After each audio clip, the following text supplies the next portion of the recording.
सरस्वती जींकर ये जन्म शतवार्षिकी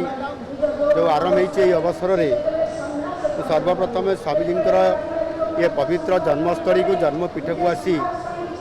मु निश्चित भाव में अत्यंत आनंदित एवं भाव विहर यही दिव्य परिवेश अवसर में स्वामीजींकर श्रद्धांजलि सभा ये सामिल हवा निश्चित भाव सौभाग्यर कथा मु आगु घोषणा करी आज आउ थे मु मोर वक्तव्य दोहरई जे ये जो स्वामीजींकर शत जन्मवार्षिकी उत्सव पालन करा या वर्ष तमाम करा एवं से मु संपूर्ण भाव में वर्ष तमाम ये कार्यक्रम सामिल हेबी एवं तांकर जो आदर्श थिला तांकर जो त्याग थिला तांकर जो सनातन संस्कृति को पुनरुद्धार करी लोकों सामना को आनिबार जो तांकर अभिप्राय थिला एवं ता सहित जंगल बण गिरी कंदर रोकवा जनजाति लोक जो माने अवहेलित होते से सामना को आनिबा संस्कारित करिबा शिक्षा देवा से पाखे स्वास्थ्य पहुँचेबा यही भली जड़े स्वामी लोकानंद सरस्वती जी जो महान काम करते जन सन्थ हिसाब रे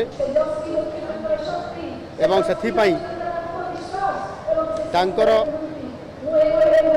जो जेभली भाव में तांको हत्या करा जाइथिला या निश्चित भाव में अत्यंत निंदनीय घटना एवं आज आम सरकार आसिला परे से सत्यर संधान हो एक मुझे सारी निश्चित भाव में जो माने षड्यंत्रकारी जो माने हत्या पछर मुख्य पुटपुरोधा से आम सरकार घोषणा भी करिसेंती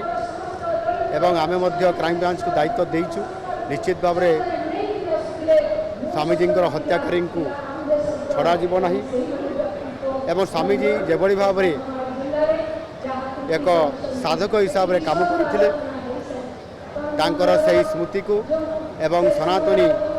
जो भावधारा को आगामी दिन में प्रभावित कर रखा स्मृति को बचाई रखापी अंधमारे प्रतिष्ठित थिबा जो आमर मेडिकल कॉलेज एवं हॉस्पिटल को ताको स्वामीजींकर नाम नामित करा सहित स्वामीजींकर जन्मस्थान कर्मस्थान एथिरे आज ये जन्मस्थान जो गुरुजांग आम तालचेर ये ग्राम को मध्य ऐतिह्य ग्राम हिसाब से घोषणा करा एवं ता सहित ये गुरुजांग ग्राम पंचायत को मध्य आदर्श ग्राम हिसाब से या घोषणा सरकार कर निश्चित भाव में आम सरकार जो माने बरपुत्र जो माने महापुरुष हिसाब से दिव्य चेतनार सहित ये समाज को एवं ये ओडिशा प्रांत को दिग्दर्शन देइछन्ति समानंकर सुरक्षा पाई समानकर स्मृति बंचाई रखापी समानकर जन्मस्थान को एक पवित्र स्थान हिसाब से ग्रहण कर ऐतिह्य ग्राम हिसाब से आम राज्य सरकार अनेक बरपुत्र ग्राम को घोषणा कर सारी ताहार विकास हो तार सुरक्षा हो से स्मृतिपीठ को विकास करा एवं से ग्राम गुड़िक आदर्श ग्राम हिसाब से परिणत कर सबू मौलिक समस्या एवं से अंचल विकास को त्वरान्वित कर आज ये ग्राम को आसी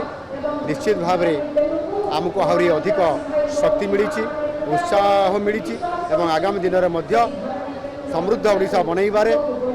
जो स्वप्न देखी स्वामीजी ता निश्चित भाव में आम सरकार आगामी दिन में निश्चित भाव में सही मार्ग में जाऊँच एवं आगामी दिन में समृद्ध ओडिशा निश्चित भाव में बन।